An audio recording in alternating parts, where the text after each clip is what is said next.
Hi, I'm acoustic guitar editor Scott Nygaard, here to play the musical examples for this edition of Weekly Workout, which features chord scales starting on different notes of the scale. Now, most guitarists learn the fingerboard through scale practice. If you've done very much of this, you know that scales are great finger exercises and give you a basic sense of where the notes are on the fingerboard. But if you don't combine your finger work with some mental muscle, you're not really going to know how to use those scales when you're actually playing songs.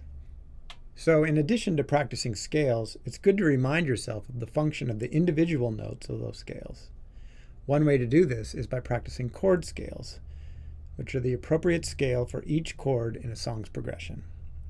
In this month's weekly workouts, we'll do that with the chords to the first 8 bars of the jazz standard Autumn Leaves. Our first week's workout starts with open position scales that begin on the root of each chord and run up to the 7th, using one chord per measure in the Autumn Leaves progression, which is A minor 7, D7, G major 7, C major 7, F sharp minor 7 flat 5, B7 flat 9, and E minor 7. Except for the scale used for B7 flat 9, every one of those scales uses the notes of the G major scale.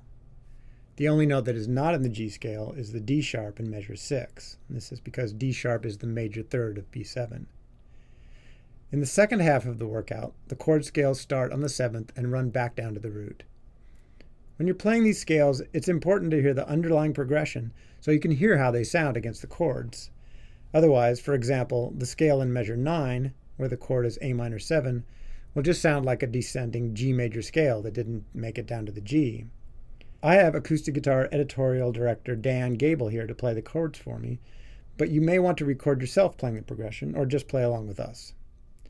So here's week 1's workout. 1, 2, 3, 4.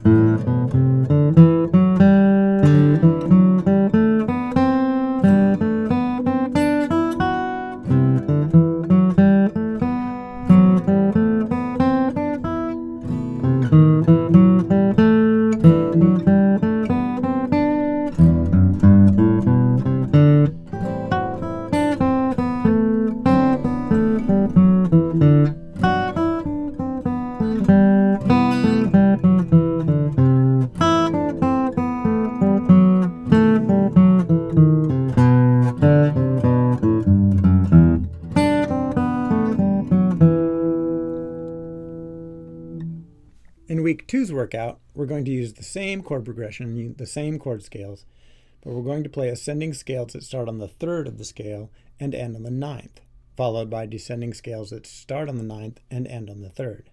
Now, it may take a while to get used to starting a melody on the 9th or even the 7th or 3rd, but it can be a very cool sound, and even if it sounds odd to you, being able to do this will give you a real sense of where and what all these notes are. So here's week 2. 1, 2, 3, 4.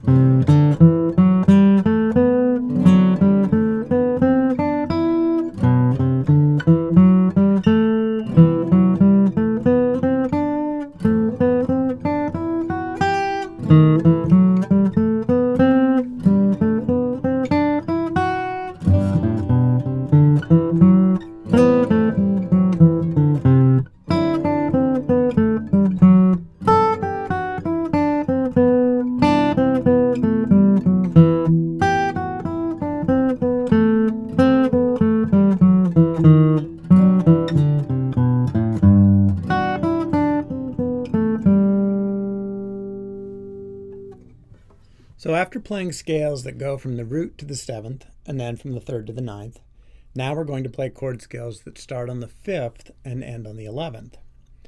7ths and 9ths are common color notes in many styles of music, but 11ths are a little trickier.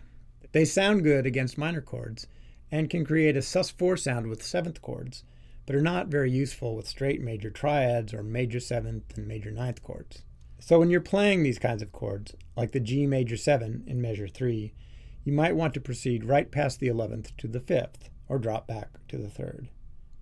Starting a melodic line on the 11th, however, as we do in the second half of the workout, can work on nearly any chord, as long as you resolve it in a consonant manner. So here's week 3. 1, 2, 3, 4.